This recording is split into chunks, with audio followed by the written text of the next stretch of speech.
On the night of the 24th of August, 2001, a fully loaded Airbus A330 with 306 people on board ran out of fuel midway over the Atlantic.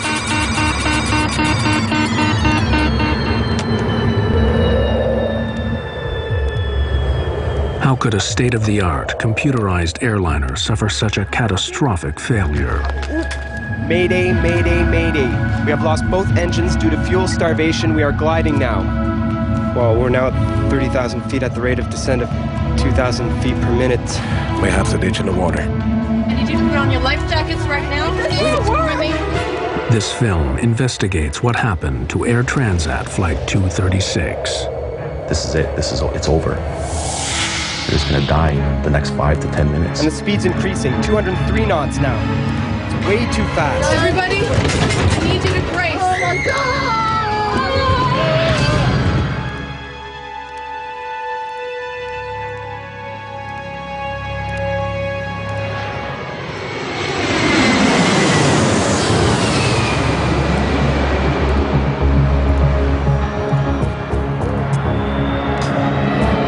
August 23, 2001. Toronto's International Airport is busy. Air Transat is a charter company that has grown rapidly to become one of the largest airlines in Canada. Midsummer brings fewer business travelers and a holiday atmosphere. Air Transat Flight 236 is bound for Lisbon. Most of the passengers are Canadians visiting Europe or Portuguese immigrants heading home.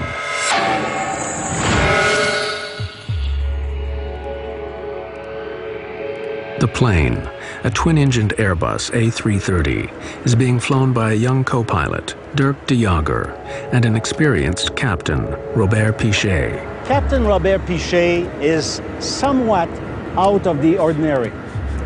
Captain Pichet, from the moment he gets his wing, he gets to learn how to fly in the north of the province of Quebec, where the conditions occasionally are very severe.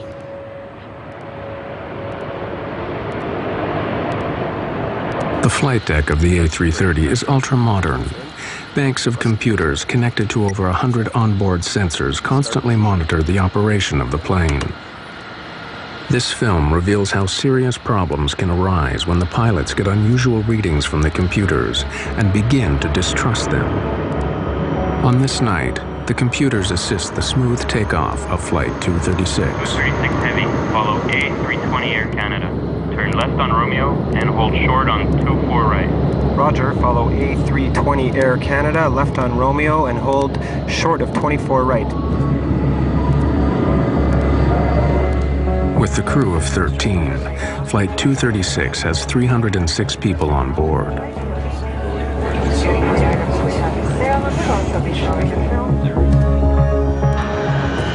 Transat 236 Heavy, cleared for takeoff. 240 at 8, cleared for takeoff, 24 right, Transat 236 Heavy.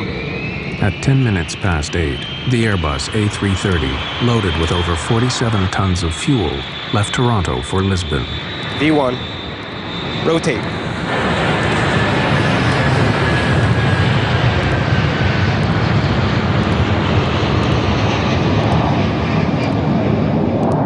The weather forecast for the Atlantic crossing is good. Everything runs smoothly on the flight deck, apart from a small adjustment to the route. To avoid congestion, air traffic control directs the flight 60 miles south of its original route. It's a minor alteration, but will play a crucial role later. Passengers settle down for the long crossing.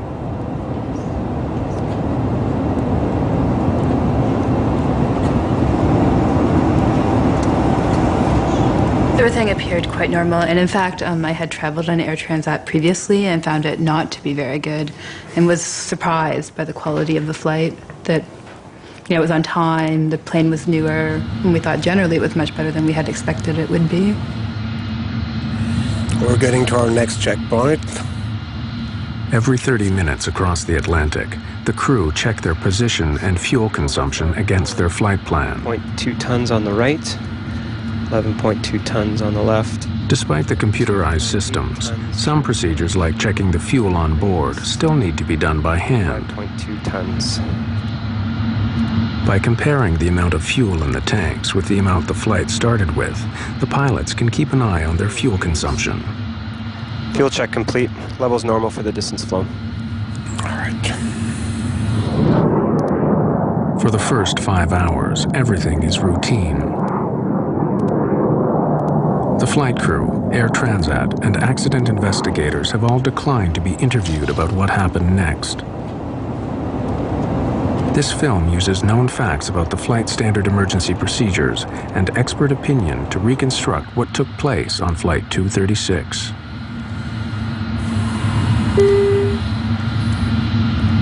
Look, we're getting a warning signal. Oil temp low and oil pressure high on number 2. This warning is the first step in the crisis. Oil pressure is within normal limits on number 1. Number 2 is slightly high. The computer display reveals that the oil temperature is low in engine number 2, but the oil pressure is high. It is a very unusual reading. The pilots are puzzled. I can't see anything here. I'll look in the FCOM. Okay. A low oil temperature indication is normally indicative of bad readings, bad sensor. Oil temperatures don't decrease normally, they increase. A low oil temperature would be of no concern. The high oil pressure is a very strange indication. It's very rare. In fact, I've never actually heard of one. It's only indicative of the contamination normally of the oil with fuel. That's not something that's explained in the manuals. Call the company. The crew contact Air Transat's maintenance group in Montreal. Transat 236 to Mirabel Operations. Mirabel Transat 236. Hi. Hi, we have a little problem. We're getting a warning oil temp low and oil pressure high on the ECAM for engine number 2. There's nothing in the QRH nor the FCOM. Can you help us out? I'm looking in the manual. The ground crew have no immediate solution. The pilots must work it out themselves. They may have been given some advice on troubleshooting to see if that would help. But ultimately, the pilots are up there on their own. They can get advice from somebody 2,500 miles away, but they can't really fix their problems. Suggest you keep monitoring your oil levels and see what happens. Advise us on But because the oil readings are so unusual, the pilots believe they may indicate a computer error. The crew keep monitoring the oil levels. Air Transat 236 continues on track.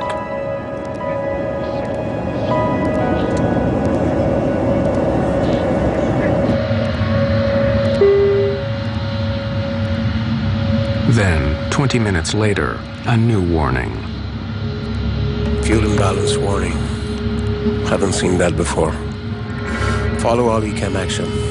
I have air traffic control. In the Airbus 330, most of the fuel is in large tanks in the wings. The computer has now detected that the fuel level on the right is now significantly lower than the left. The crew consults the Airbus flight manual, which recommends they transfer fuel through the special cross-feed valve. Fuel will then flow from one tank to the other. But before opening the cross-feed, the pilots must be sure that the imbalance is not caused by a more serious problem, such as a fuel leak. Last fuel check was only 15 minutes ago and it was okay. No indication of a fuel leak. Keep going. Wing crossfeed. On. On.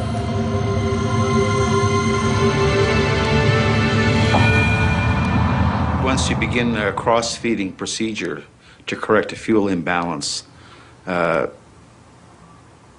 restorative action should commence quite quickly. In other words, the situation would not continue to get worse.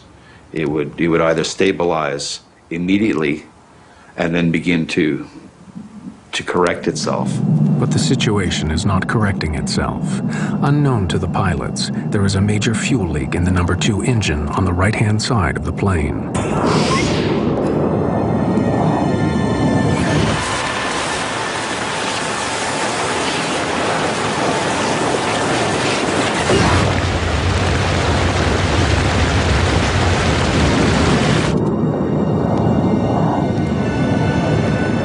236 is some 300 kilometers from the nearest land, in mid-Atlantic.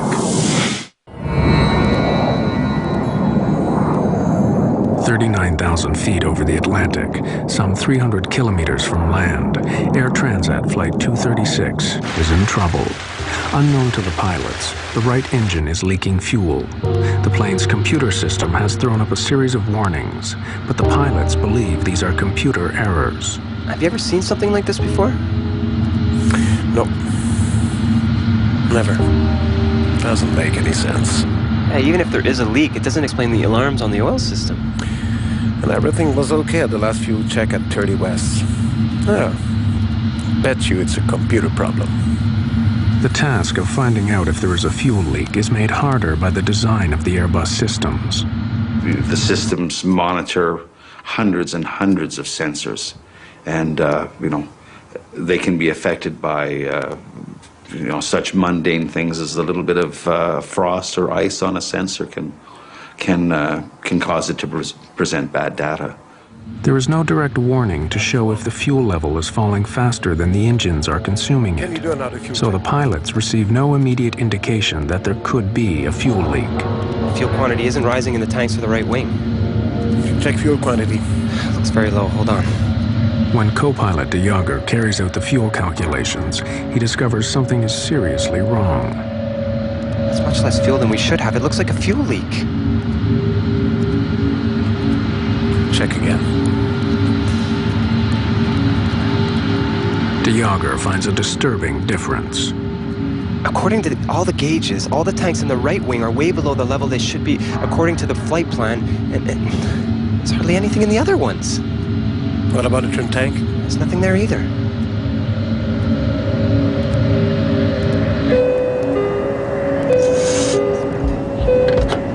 Yes? Hello, first officer here. Can you come to the cockpit, please? Sure. Although Captain Pichet still believes he is dealing with a computer problem, he nevertheless decides to ask for a visual check just in case, to see if there could be a fuel leak. Captain? Hi.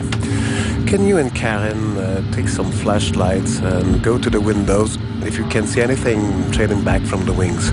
It'll look like a mist or a stream, and report back immediately. Okay.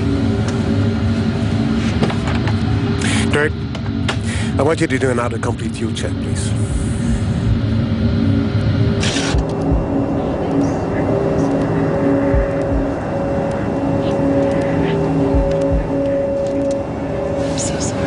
In daylight, the fuel pouring out the back of the wing would have been clearly visible. But in the dead of night, even with a torch, the fuel leaking from the engine is impossible to see.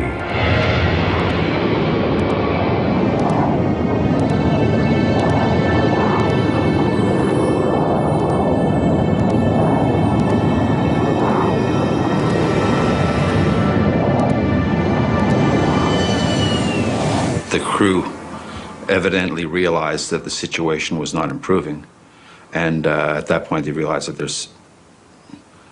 their circumstances were becoming more serious. And I think that there were probably some discussions took place between the two pilots as to what their next course of action should be.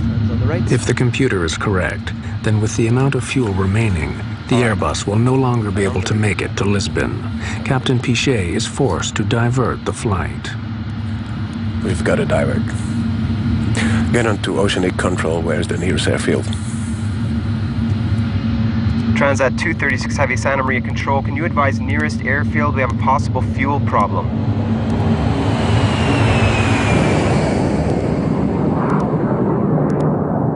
The nearest runway is over 300 kilometers away. With the fuel remaining, Lagesse Military Air Base on the tiny island of Terceira in the Azores should be within reach. Santa Maria Control, Transat 236 Heavy. Proceed 230, flight level 390 direct. 350 miles to threshold. Are you declaring an emergency? Stand by, Santa Maria Control.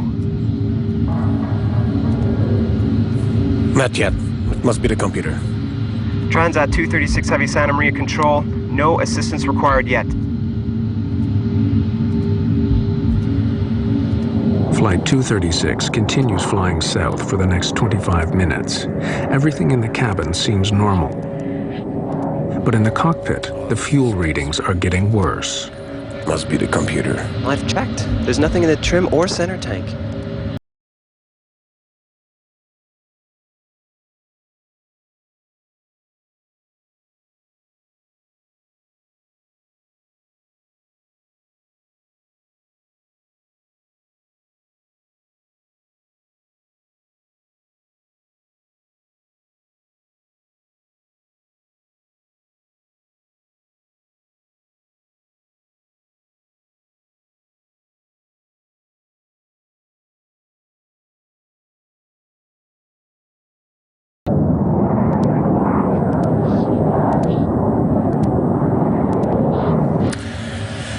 I really hope it's a computer bug.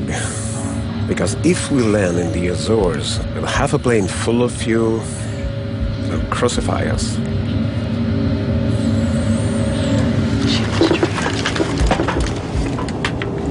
But at 6:13 a.m., less than an hour from the first fuel alarm, the full gravity of their situation strikes home.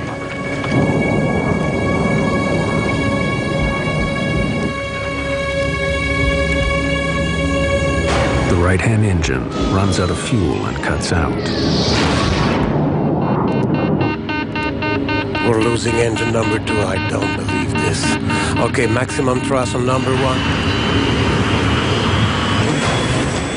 What's going on? What's The happening? lights started flickering on and off, which I thought was kind of odd, strange. On one engine, the Airbus will not fly at 39,000 feet. They must descend quickly. Try to transfer fuel from center tank and to trim tank. Transferring. Fuel quantities reaching 0.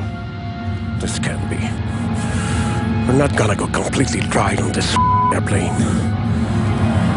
All right. We can't stay at 39,000 feet with just one engine. We'll descend to 33,000 to control our speed. 236 Villages Tower. We have lost one engine. Engine flame out. Roger, Transat 236. We can see you on primary radar. You are at 135 nautical miles from Lajes Field. We are 135 nautical miles from Lajes Field. For the next 10 minutes, the stricken Airbus continues on its one remaining engine. The pilots still believe that the computer may be partly faulty and that they can make it to Lajes with fuel to spare. At the end, might be all right. Fuel gauge is falling fast, though. It's nearly hitting 0.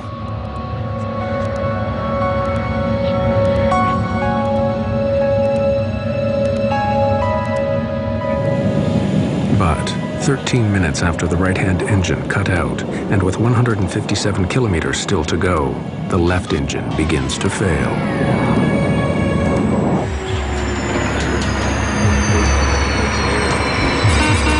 We're losing number 1. Mayday, mayday, mayday. We have lost both engines due to fuel starvation. We are gliding now.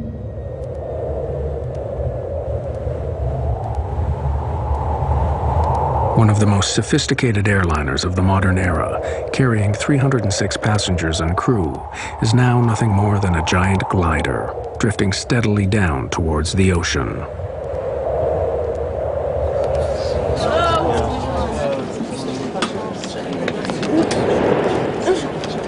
Honey, it doesn't work. You're trying to. Excuse me, can somebody come? Where's the flight attendant? Hello? You can literally hear a pin drop. The exterior, there was no sound in that plane, in that cabin at all. A lot of people were praying and screaming for God. List of functions we've lost. We have no more stabilizer. Blue and yellow hydraulic. No ADR 2 and 3. No anti-skid. No reversers. Rudder trim. Radio HF 1 and 2. With the loss of both engines, we have no electrical system. If the engines aren't running, the generators aren't running. So there's no power on the airplane. There is a small device, it's called a ram air turbine. It will deploy from underneath the fuselage near the wing fairing. And it's a small propeller that deploys out the bottom of the fuselage and it spins in the wind. And that small propeller will provide very limited electrical and hydraulic systems to run the aircraft. In other words, although it's a glider, at least it's a controllable glider. Calculate how far we can go with our glide angle, will you? Well, we're now at 30,000 feet at the rate of descent of 2,000 feet per minute. We can hang on for 14 or 15 minutes. What? I don't want to die on our honeymoon. I was just trying to calm her down, like try and reassure her that everything would be okay. Yeah, it's a very big struggle to stay calm when you're considering your own death. Without power, the plane loses 1,000 feet in height for every 5 kilometers it travels forward. They can reach the Azores, but if the pilots make a mistake, they may face a forced landing on the water. We have to ditch in the water.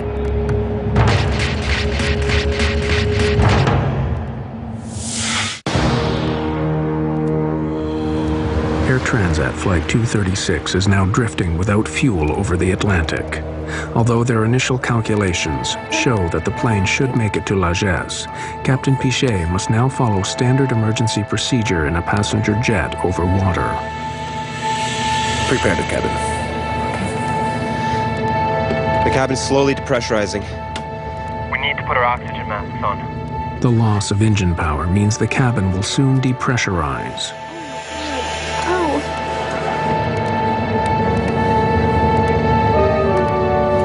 Everybody, please, I need your attention. We're preparing to ditch the plane. I need you to put on your life jackets right now. Within probably, I'd say, 2 minutes, I saw flight attendants with life jackets in their hand running down the aisles. And obviously, that was a sign of fear.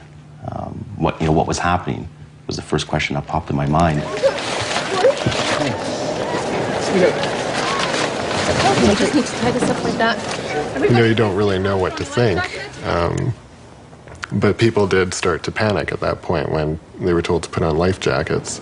This isn't working. No, it's all right. Wait, this isn't working. Remain, please keep her calm. It's not working. She's so dead. My best friend was talking to his father. His father died 3 years ago. But he's talking to him because he thought for sure he was going to be joining him. Ditching a large passenger jet on the water presents a severe hazard. If the Airbus 330 has to make a forced landing, the chances of survival are bleak. In my personal opinion, I don't think these airplanes would make very good boats.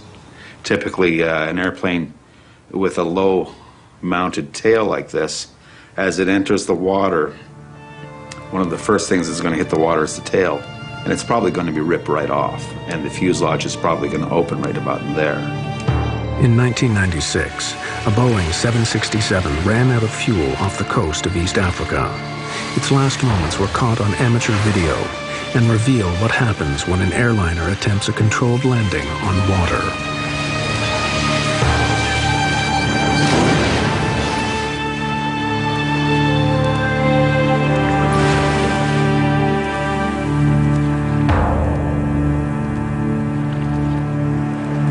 Of the 175 people on board the Ethiopian Airways jet, only 50 survived.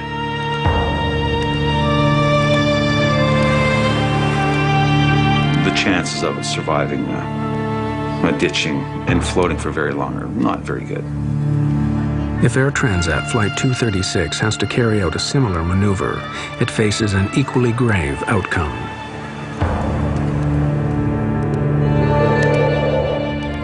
With over 100 kilometers before they reach the Azores, the pilots face a long and difficult maneuver. They need to keep the plane gliding for more than 15 minutes to reach the Azores.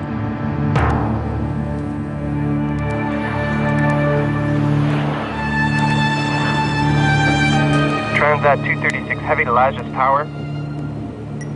Lajes Tower receiving Transat 236 Heavy. Do you have us on radar, Transat 236? We have you on primary radar. Confirm you're at 80 miles out. Your heading is good.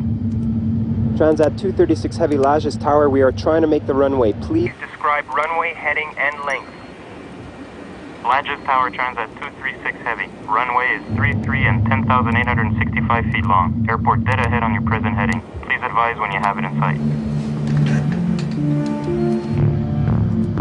Transat 236 Heavy.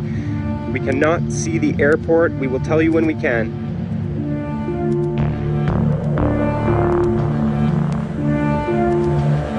As the minutes tick by, the long wait for those on board is agonizing. That's it. This is it. It's over. They're just gonna die in the next 5 to 10 minutes. I had contemplated the idea that we would die, certainly. And kind of I think in that moment you can accept it more than you think you would accept it. The torture of the whole fact that you're gonna die, which I totally thought I was going to, is worse to me than dying. If I'm gonna die, just kill me now. Just get a gun and shoot me, or just let this plane go down and nosedive into the ocean and then just die instantly. On the ground, emergency services prepare for the crash landing of a fully loaded airliner.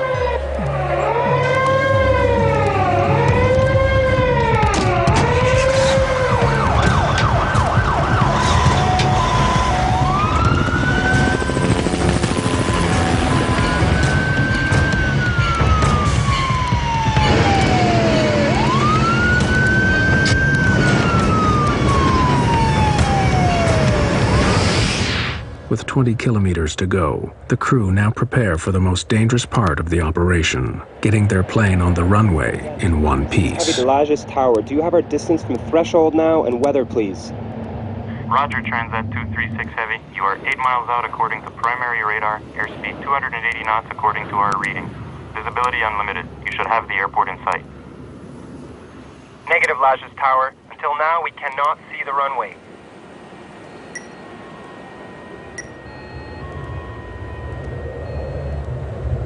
There is no room for error. Without power, the pilots have only one chance at landing. If they miss or overshoot the runway, the results could be catastrophic.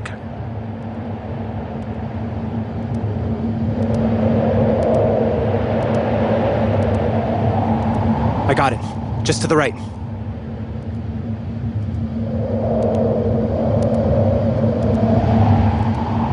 Minimum RAT speed is 140 knots. Maximum speed for gravity gear extension, 200 knots. I'm not lowering the gear until the last minute, okay? Okay. The crew struggle to lose height and speed for landing. Roger, Lajes. 6 nautical miles. Let's open the slats. It'll slow us down a bit. Slats out and locked. As they approach the runway, their speed increases dangerously. Too fast, and they could run off the end of the runway. Lower the gear. Hold on. Speed is about 200. All right. I stabilized the speed. Can you give me a landing speed, please? No engine, no flaps. Ideal approach speed is 170 knots. We're too fast. Yes. But the runway is very long.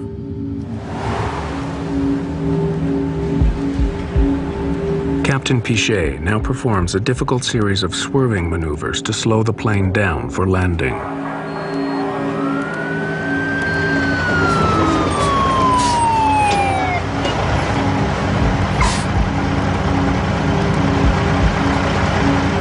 The plane was almost on a 45-degree angle. I thought it was just gonna flip over and just nosedive straight down. The plane was circling around the island to slow down. So then we saw land and then we saw water. And when I saw water again, it really struck me that, our chance for survival was gone. The runway is long. Yeah, sure, but at the end there's a 400-foot cliff. If we don't stop in enough time, we're toast. We're dead.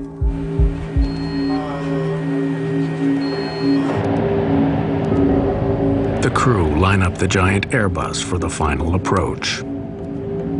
Landing gear down and locked. 3 green. No flaps. Only the emergency brakes. No spoilers, no reverse thrust. 4,000 feet, 195 knots.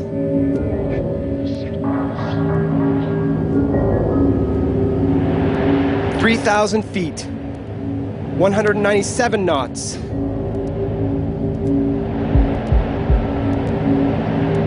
"2,000 feet, 200 knots. Alert the cabin. Cabin crew, 1 minute to landing.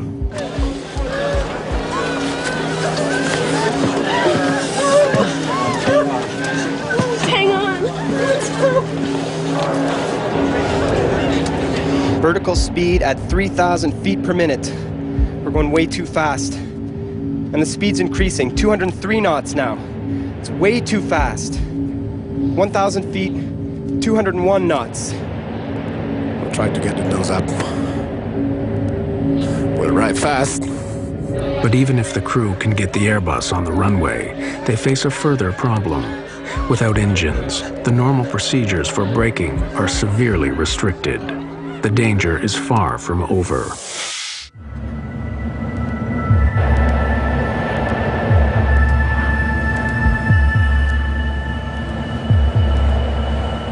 The pilots must land the plane without power and somehow get it to stop.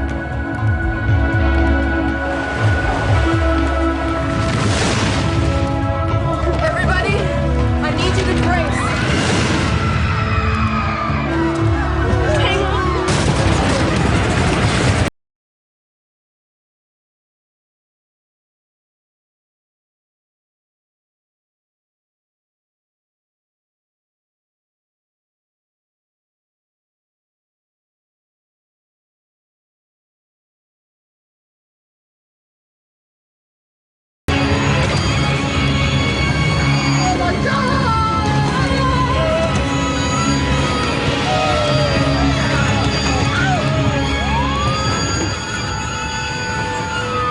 After bursting 8 tires, the plane finally stops in the middle of the runway.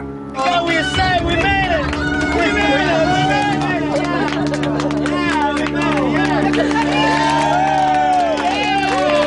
Yeah! Come on, everybody, get out of the plane right now. Let's get it. Come on, come on.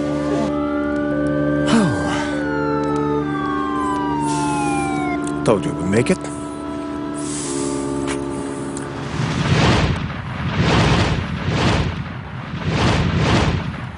I just wanted to get out of this airplane quickly. I jumped, I hit the ground hard. I don't think my rear end actually even touched the chute at all. I didn't slide down the slide. I ran down it. And they're just, get out, get out, get out. So you're just running out of this aircraft. What in God's name just happened? I fell down to the ground, literally, and I started crying. I mean, once you're off the plane and you're evacuated, you want to know what happened. Pichet and de Jager had flown their Airbus without power further than any passenger jet in history. As news of their remarkable achievement spread around the world, they found themselves reluctant heroes. You don't have time really to think about anything else than taking care of the safety of your passenger, you know. That's your main goal, and since we didn't have any engine, the other main goal was to make the landing safely. So at that time, I guess the experience came in, you know, with the help of my colleague. That's why we made a successful landing. You train for the worst, but you never know how you'll deal with situations like this. And reflecting afterwards, I feel we dealt in the most professional and complete manner we could. A feeling of being grateful to see all the passengers were okay. You know, something like this happened, you never know what is going to happen really. I mean, you start not to believe it.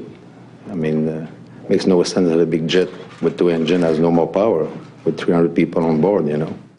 But although the public story was of success, disturbing questions remained. Why had a highly sophisticated airliner run out of fuel? What exactly had happened to Flight 236? Away from the cameras, an accident investigation began immediately by the Portuguese, Canadian, and French transport authorities. Initial checks quickly confirmed that all the fuel tanks of the Airbus were indeed empty. But to lose more than 17 tons of fuel in such a short space of time meant they had a major leak. The question was where? Engineers examined the fuel system, searching for faults in the tanks and the fuel lines. It wasn't long before they found what they were looking for. Just buy the right engine. In this particular case, you had a hydraulic tube that's relatively small by comparison to the larger fuel tube. And the hydraulic tube, due possibly to pulsations in the hydraulic system, were abrading against the larger tube. And eventually the larger tube had a leak in it, and the leak, or not the leak itself, but the hole eventually possibly led into a fracture of the tube, allowing this massive fuel flow outside of the engine. The investigators began checking Air Transat maintenance records. They discovered that on the 19th of August, 5 days before the flight, Air Transat had removed the right-hand engine for maintenance and installed a replacement unit sent by Rolls-Royce. But as they analyzed the repair logs for the engine, they uncovered a shocking mistake. This was not a case of faulty design, but of faulty maintenance. Rolls-Royce had supplied the engine without a hydraulic pump assembly. To overcome this, Transat mechanics had used the parts from an older engine.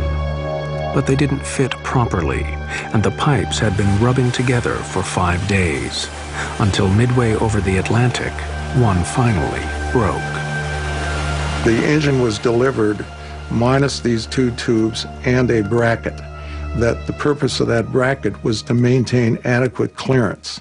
So if they took the bracket off the old engine and put it on the new engine, is that the pipes would be locked together so that they could possibly abrade. As investigators questioned Air Transat mechanics, they found more disturbing evidence of malpractice. The chief mechanic testified that he had been concerned about the substitution of another hydraulic assembly. 5 days before the accident, he raised his concerns with his superior. The company decided that the aircraft must go back into service and could not wait for the missing parts. He should go ahead with the substitution. The replacement parts only differed from the correct ones by a few millimeters, but it was a difference that nearly cost 306 lives.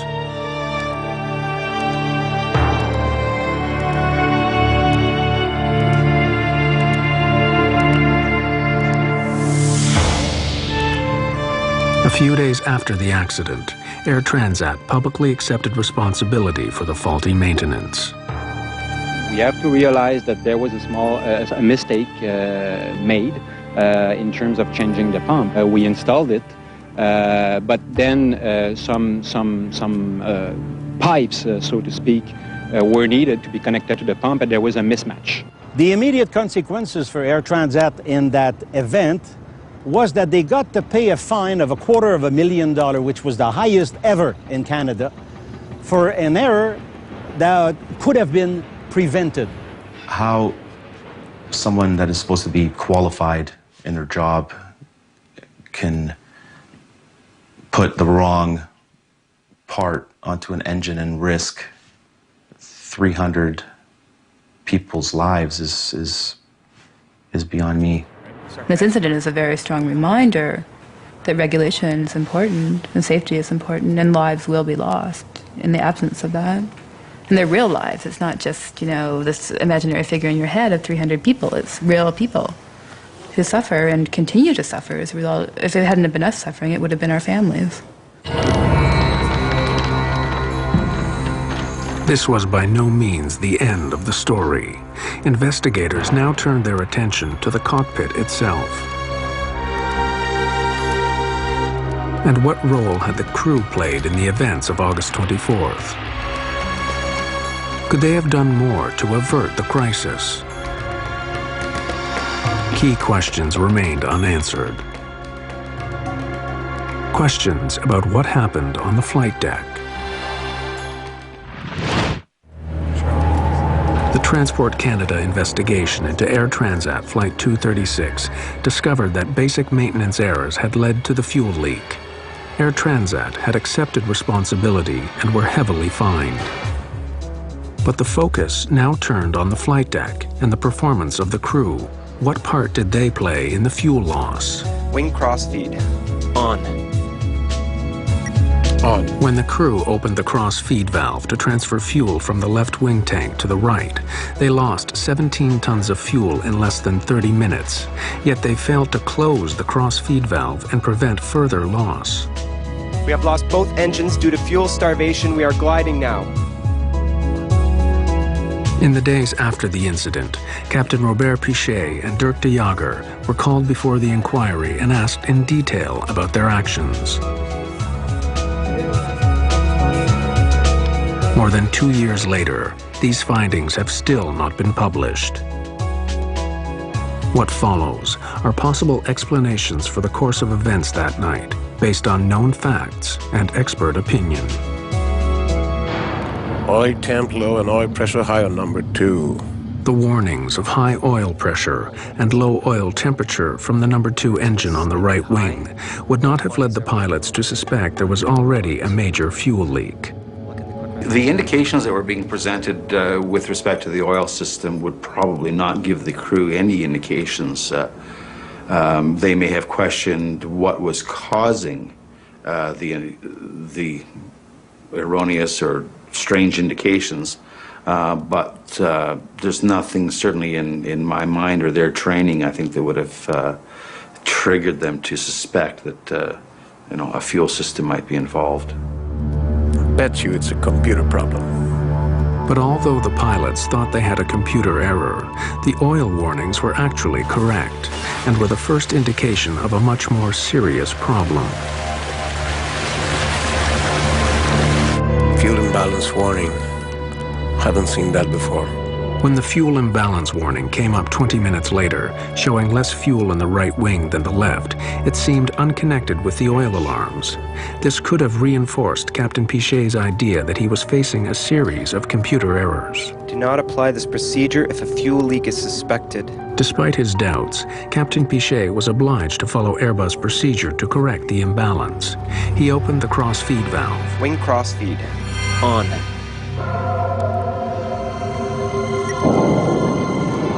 But was following the checklist enough? You just can't idly flip switches in response to commands from the computers and anticipate that all will be well at the end of it. Once the checklist is complete, we can sit there fat, dumb, and happy. That's not the case at all. You got to keep second guessing it. Is that right? Did we do the right checklist? Have we got the results that we need? Once the pilots calculated the high rate of fuel loss, they should have suspected a fuel leak.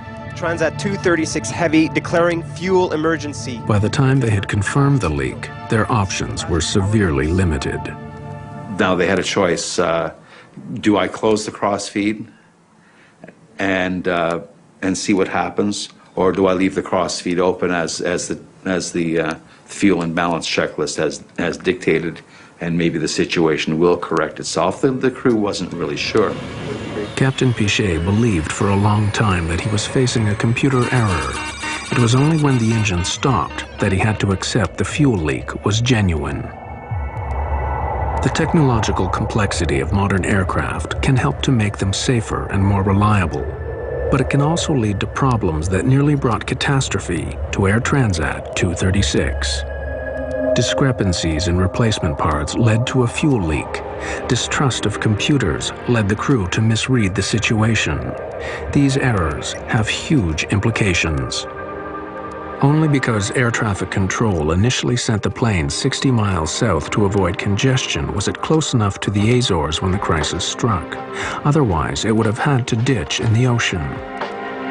The Portuguese investigation remains unpublished. Airbus blames the pilots for mishandling the fuel leak. Robert Pichet and Dirk de Jager continue to fly with Air Transat. In August 2002, they received one of the highest honors of the Airline Pilots Association for the longest glide ever accomplished in a passenger airliner. After the accident, Airbus modified its checklist in the event of fuel imbalance. From now on, the computer checks all fuel levels on board against the flight plan. It now gives a clear warning if more fuel is being lost than the engines can consume.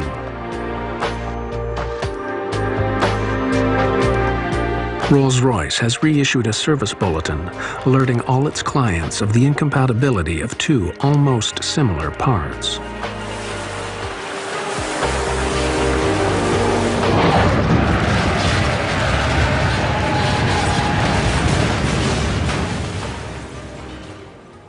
Whatever the circumstances are, the pressure that he was under is tremendous. He got that plane down safely, only blew out 8 of the 12 tires, and saved 300 people. He saved 300 people's lives.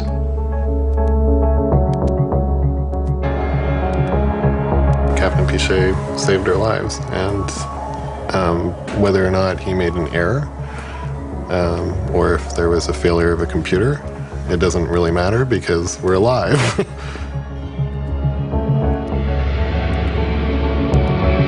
Do I think he's a hero? No. Do I think he's a hell of a pilot? Yes. Thank God the islands of the Azores were there and basically saved our lives. But if that fuel pump broke 5 minutes beforehand, we would have ended up into the water, and I probably wouldn't be here to tell the story.